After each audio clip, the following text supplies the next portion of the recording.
अजित पवारांवरती टीका केल्यानंतर राष्ट्रवादीच्या कार्यकर्त्यांना तुम्ही एक आवाहन केलं होतं की मी आज बारामतीमध्ये येणार आहे आणि दम असला तर त्यांनी मला रोखून दाखवावं. हे बघा, मी नाही पहिल्यांदा आवाहन केलं. एक सूरज चव्हाण नावाचा एक प्रवक्ता आहे राष्ट्रवादी, काय युवकचा काहीतरी आहे, काय पद आहे ते बी माहिती नाही महाराष्ट्राला. माहिती आहे का तुम्हाला कोणाला? तो सूरज चव्हाण म्हणतो की महाराष्ट्रात त्याला फिरू देणार नाही. बारामतीत आलोय मी, बारामतीत. सूरज चव्हाण एक मेंढपाळाचा पोरगा आहे मी, आमच्या नादाला तू लागू नको. आणि तुमच्या वरिष्ठ सभागृहातल्या आमदारानं ज्यावेळी मला वायझेड म्हणलं त्यावेळी या सगळ्या गोष्टी चालू आहेत. आणि अजितदादा पवार, तुम्ही वरिष्ठ सभागृहातल्या मिटकरीला तुम्ही घेतले, शिव्या देतो तुमचा आमदार. आम्ही काय मागितलं? आम्ही निधी मागितला म्हणून तुम्ही शिव्या देणार, आणि त्याला तुम्ही वरिष्ठ सभागृहाचा आमदार केलाय. आणि तो म्हणतो मी स्वतः ओबीसी आहे. काय तू जन्मानं ओबीसी आहेस? कधी बोलला तू विधान परिषदेमध्ये?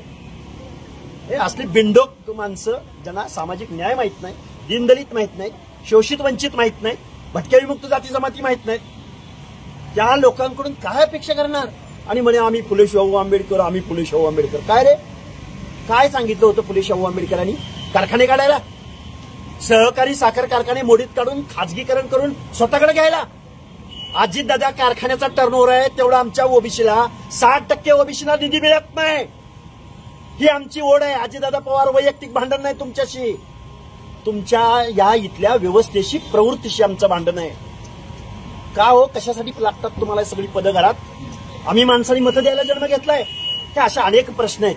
अजितदादा पवारांचं माझं वैयक्तिक भांडण नाही, पण आमच्या शोषितांचा, वंचितांचा आवाज या अर्थमंत्र्याला ऐकायला जाणार आहे का?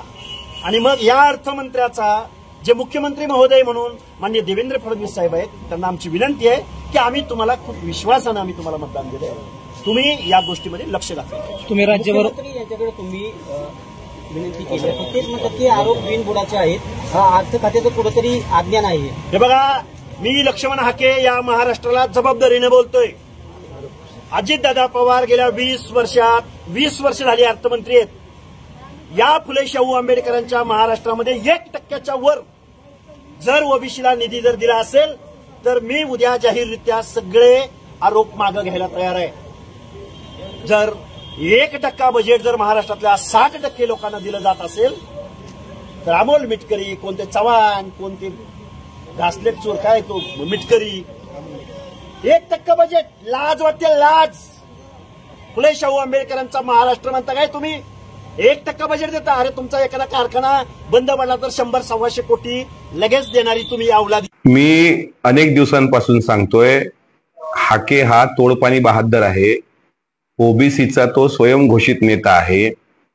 त्याला उगाच मी झाकणझुल्या हा शब्द वापरला नाही. तो फार कमी बावलटांना मी तो वापरत असतो, त्यातला हा एक बावलट आहे. यांनी मागील 2024च्या ज्या विधानसभा निवडणुका पार पडल्या यामध्ये यांनी जाणीवपूर्वक ओबीसी समाजाचे काही कॅन्डिडेट उभे केले होते आणि नंतर प्रेशर गट तयार करून, एक दबाव गट तयार करून मग काही लोकांना त्यांनी विड्रॉल करायला लावला. त्याच्या अनेक ऑडिओ क्लिप्स, अनेक मला सगळ्या महाराष्ट्रातून, विशेषतः मराठवाड्यातून अनेकांनी पाठवलेत. अनेकांनी माझ्याशी फोनवर संपर्क केलाय की आम्ही इतकं तिथं काळजाचं पाणी केलं, मरणाचं त्या ठिकाणी आम्ही प्रयत्न केले, स्वतःच यांनीच मराठा ओबीसी मध्ये वाद लावण्याकरता स्वतःची गाडी वगैरे फोडून घेतली आणि स्टंटबाजी केली. कशा करता? आपल्या उमेदवाराला थोडं निवडून आणता येईल. पण ते उमेदवारही उभं करताना, उदाहरणार्थ भोकर विधानसभा मतदारसंघ हा परंपरागत तिथले नेते अशोकराव चव्हाण साहेबांचा मतदारसंघ राहिलेला आहे. यावेळेस त्यांच्या कन्या तिथे निवडणूक लढत होत्या, श्रीजया चव्हाण, आणि त्यांच्या विरुद्ध यांनी एक उमेदवार उभा केला आणि शेवटच्या क्षणी त्याला विड्रॉल करायला लावला.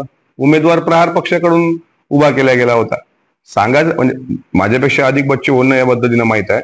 सांगायचं तात्पर्य असं की विधानसभेच्या वेळेस ओबीसींना फूस लावायची की तुम्ही उभे राहा, आपल्याला मराठ्यांविरुद्ध उमेदवार द्यायचे आहेत तिथे.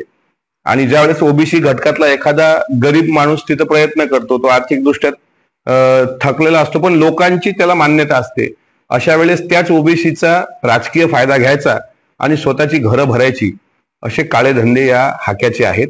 त्याच्यामुळे मी त्याला परत सांगतोय की तू तुझ्या अवकातीत राहा, लायकीत राहा.